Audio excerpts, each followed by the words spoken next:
Assalamualaikum warahmatullahi wabarakatuh. Halo semuanya, jumpa lagi di channel Sarjana IT, dan pada kesempatan tutorial kali ini saya akan mendemokan sebuah program aplikasi, yakni sistem informasi PPDB online atau sistem informasi penerimaan peserta didik baru berbasis web. Nah, namun sebelum beranjak ke video tutorialnya atau video demonya, seperti biasa bagi teman-teman yang belum subscribe, silahkan bisa subscribe terlebih dahulu. Dan jika teman-teman menyukai video ini atau sekiranya video ini bermanfaat, silahkan bisa klik like dan jangan lupa untuk tekan tombol lonceng agar tidak ketinggalan di video tutorial berikutnya. Baik, jadi di video kali ini saya akan sedikit mendemokan sebuah aplikasi, yakni aplikasi PPDB online ya, atau penerimaan peserta didik baru di sebuah sekolah. Jadi sistem ini berbasis web. Nah, untuk demonya saya akan mendemokan di localhost atau hosting lokal. Maka dari itu di sini saya membutuhkan sebuah web server ya, web server yakni XMPP Control Panel untuk yang versi 3.2. Nah, untuk PHP-nya di sini saya menggunakan PHP yang versi 5 ya. Jadi teman-teman kalau mau tahu demo ini menggunakan PHP versi berapa, jadi saya jelaskan. Untuk demo kali ini saya menggunakan PHP versi 5. Oke, langsung saja. Di sini saya sudah menghidupkan kedua port, yakni Apache dan MySQL. Kemudian di sini kita akan langsung ketikan filenya. Jadi filenya tersimpan di local disk C, tepatnya di folder XMPP di dalam folder htdoc. Nah, untuk sistemnya dengan nama PPDB SMK Anur ya. Ini sistemnya dengan nama folder PPDB strip SMK Anur ya. Sehingga di sini kita bisa langsung memanggil dengan mengetikkan URL localhost, kemudian nama filenya ya, nama file atau nama foldernya tadi yakni PPDB strip SMK Anur, seperti ini. Kemudian tekan enter. Nah, ini adalah halaman depan dari portal PPDB ya. Jadi untuk pengguna, baik itu calon siswa, di sini bisa melihat beberapa informasi ya. Di sini ada beberapa menu. Pertama ada menu home, kemudian ada data pendaftar. Di sini bisa melihat data pendaftar karena kebetulan belum diinput untuk data pendaftarnya, maka di sini belum bisa ditampilkan. Kemudian di sini ada pengumuman. Nah, di pengumuman ini juga akan ada informasi ya, karena di sini pengumumannya belum ada, maka di sini masih kosong. Kemudian di bagian ini ada tombol daftar sekarang dan ada tombol login. Jadi bagi calon siswa untuk prosedurnya harus daftar ya, bisa daftar lewat portal website ini ya, daftar seperti ini. Nanti akan ada beberapa kolom yang harus diisi seperti jenis pendaftaran, jenjang, kemudian menginputkan NIK dan lain sebagainya. Nanti setelah mendaftar, si calon siswa tersebut bisa login ya, bisa masuk ke dalam sistem. Nah, untuk lebih jelasnya di sini untuk informasi pendaftaran, jadi calon siswa mendaftar di web pendaftaran, daftar sekarang, kemudian jika selesai ya, jika sudah selesai mendaftar nanti bisa langsung login masuk. Kemudian nanti melengkapi formulir ya, melengkapi formulir yang ada yang diminta. Kemudian di bagian sini ada syarat pendaftarannya. Syaratnya apa saja? Di sini ada fotokopi ijazah SMP atau MTS derajat, kemudian ada fotokopi kartu keluarga, ada fotokopi KTP orang tua, ada pas foto 3x4, dan membawa uang pendaftaran sebesar 100.000 misalnya. Ini hanya contoh saja ya. Ini belum real. Ini hanya contoh saja, jadi membawa uang pendaftaran 100.000. Nah, ini belum termasuk daftar ulang. Kemudian di sini juga ada menu kontak pendaftaran, jadi ada kontak yang bisa dihubungi ketika si calon siswa atau orang tua dari calon siswa tersebut ingin mendapatkan informasi lebih lanjut, bisa hubungi di kontak pendaftaran. Nah, kemudian di bagian atas ini ada beberapa informasi mengenai jumlah total pendaftar, karena kebetulan belum ada pendaftarannya, maka di sini jumlahnya masih kosong. Kemudian data sekolah, kemudian data jenjang, kemudian ada kuota pendaftaran. Nah, untuk demo kali ini saya akan mendemokan di level admin terlebih dahulu ya, di level admin. Oke. Di sini akan saya tambahkan admin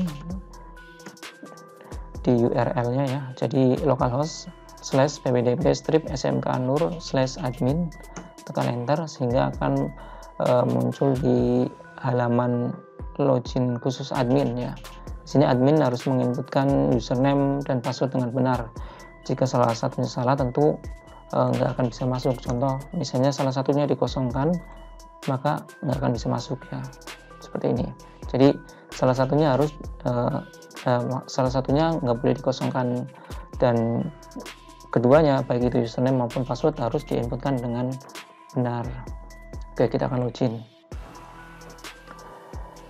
Nah, ini adalah halaman dashboard dari level admin ya, level admin. Nah, di bagian tengah ini seperti yang tadi ya, di depan portalnya ada beberapa informasi mengenai jumlah pendaftar, kemudian jumlah yang sudah daftar ulang berapa, kemudian ada jumlah data transaksi dan jumlah user yang sedang online. Nah, kemudian di sini akan tampil data pendaftar berdasarkan sekolah asal ya. Dan di bagian ini ada info kuota. Dan info kuota ini menampilkan jurusan dan peminatnya serta kuotanya ada berapa ya. Kemudian di profil sekolah ya, ini profil sekolah adalah untuk profil sekolah itu sendiri ya. Jadi di sini bisa, sebenarnya di sini tidak ada ada tombol edit ya. Jadi bisa diedit lewat database. Ya, seperti itu. Kemudian di menu master data di sini ada beberapa sub menu. Ada menu data sekolah asal ya. Data sekolah asal di sini bisa ditambahkan. Bisa ditambahkan dengan menginputkan NPSN, nama sekolah dan alamat. Kemudian nanti disimpan ya. Atau bisa menggunakan import ya, import data seperti ini.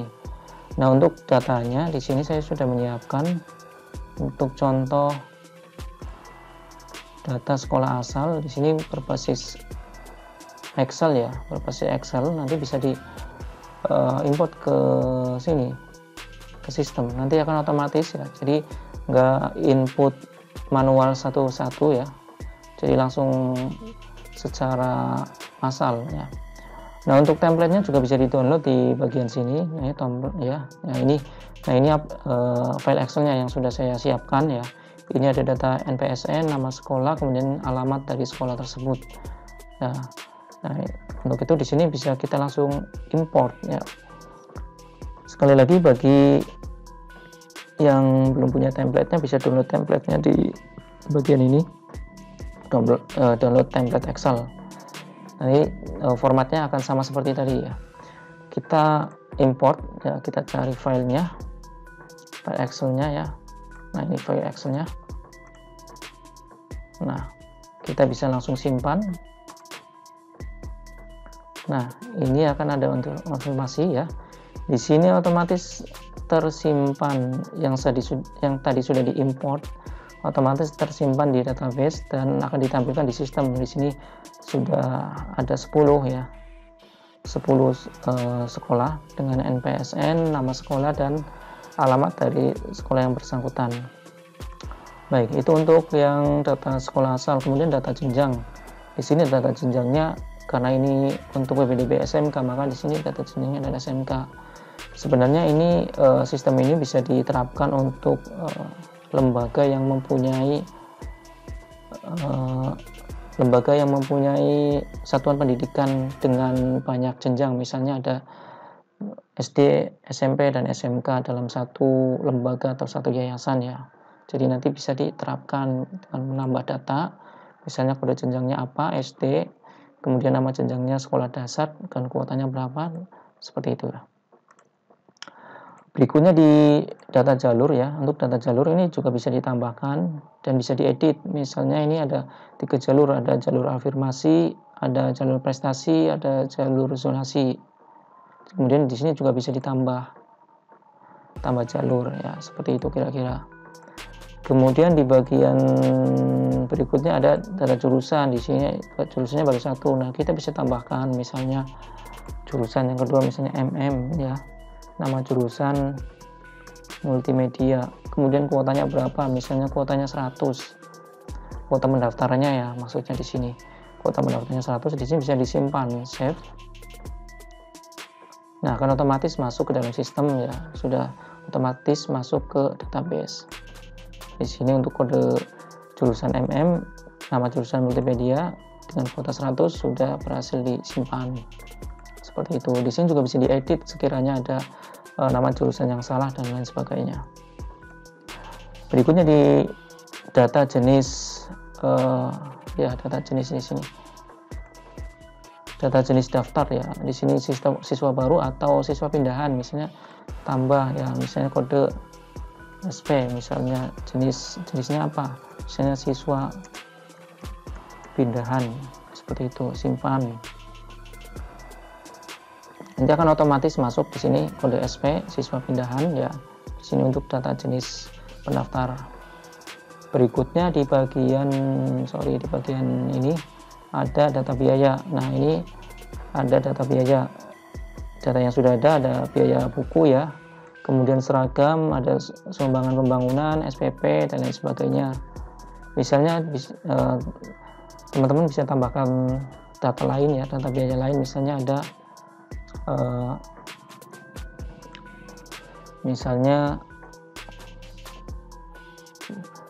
peralatan ATK misalnya ya, kode ATK.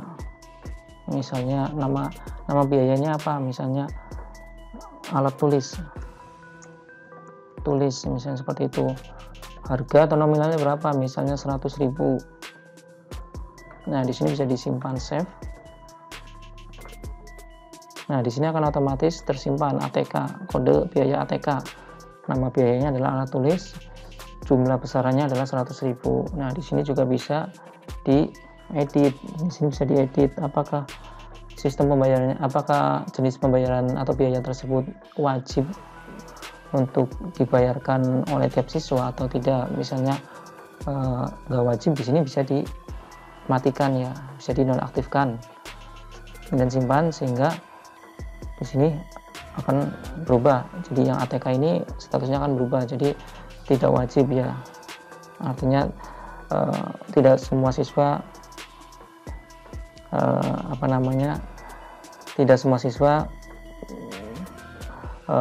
harus membayar ya, kira-kira seperti itu. Kemudian di bagian menu data pendaftar, di sini bisa dilihat semua data pendaftar karena di sini belum ada kebetulan ya. Di sini bisa ditambahkan dengan NIK si pendaftar, kemudian nama pendaftarnya siapa, kemudian jenis pendaftarnya apa, siswa baru atau siswa pindahan, kemudian asal sekolahnya mana. Di sini sekolahnya akan otomatis tampil dari data sekolah yang sudah berhasil kita import tadi ya. Misalnya di sini kita tambahkan misalnya NIK-nya 3290776 ya, contohnya seperti ini. Nama pendaftar Budi, jenis pendaftarnya apa, misalnya siswa baru, asal sekolahnya mana, misalnya SMPN 2, tujuannya tentu di SMK ya misalnya, kemudian jenjangnya ini, kemudian pilih jurusan, dia mau masuk jurusan apa, misalnya multimedia. Kemudian di sini bisa dibuatkan password, misalnya passwordnya 12345. Kemudian nomor HP yang bisa dihubungi, misalnya 0877, seperti ini. Kemudian simpan.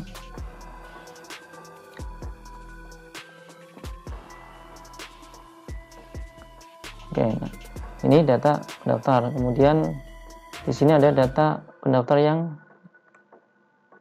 data yang diterima ya. Di sini kebetulan belum ada ya. Nah, untuk yang barusan kita inputkan ini sudah masuk ya, PPDB ya.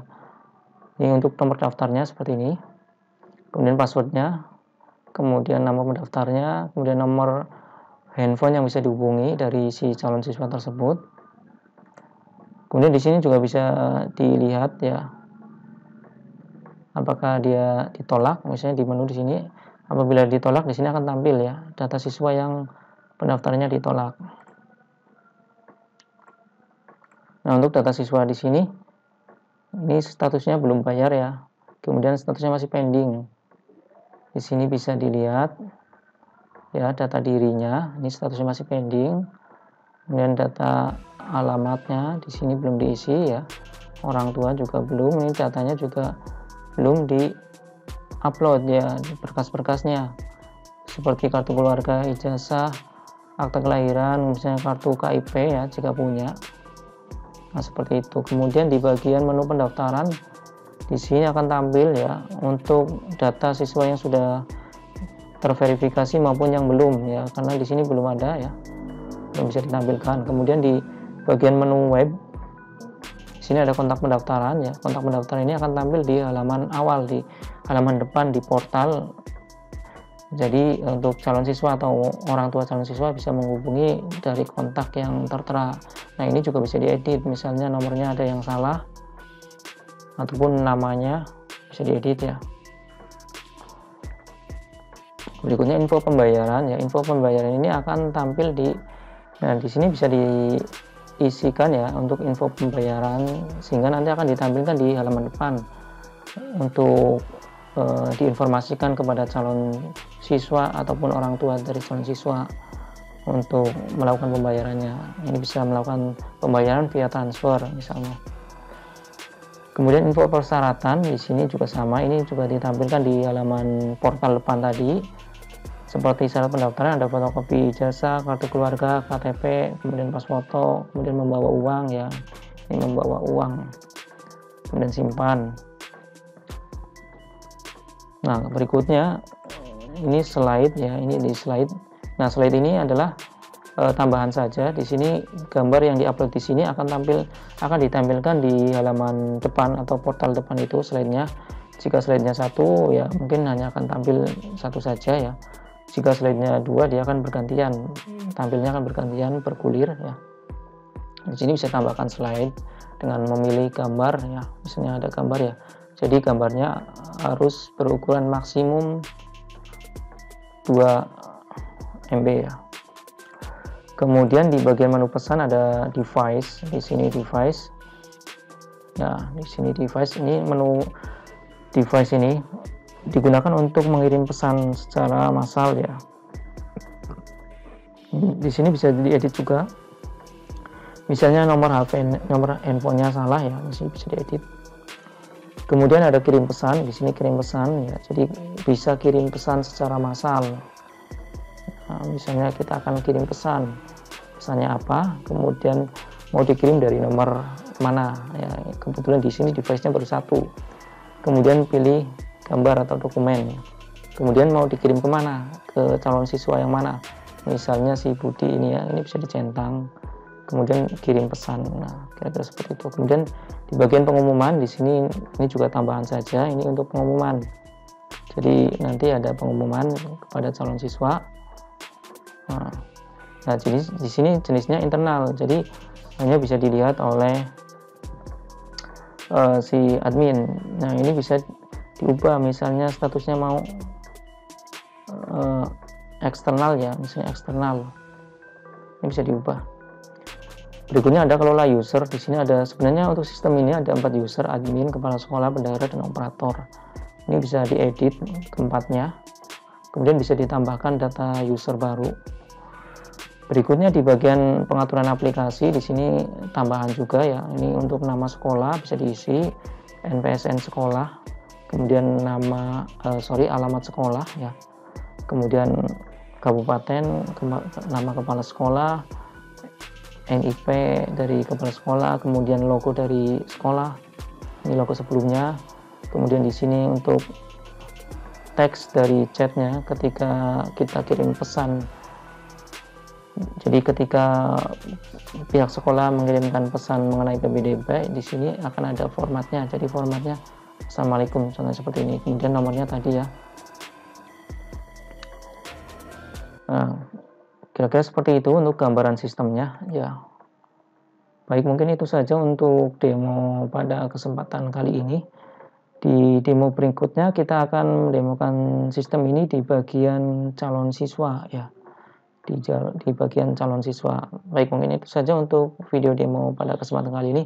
Semoga bermanfaat. Sampai jumpa di video berikutnya. Terima kasih atas perhatiannya. Assalamualaikum warahmatullahi wabarakatuh.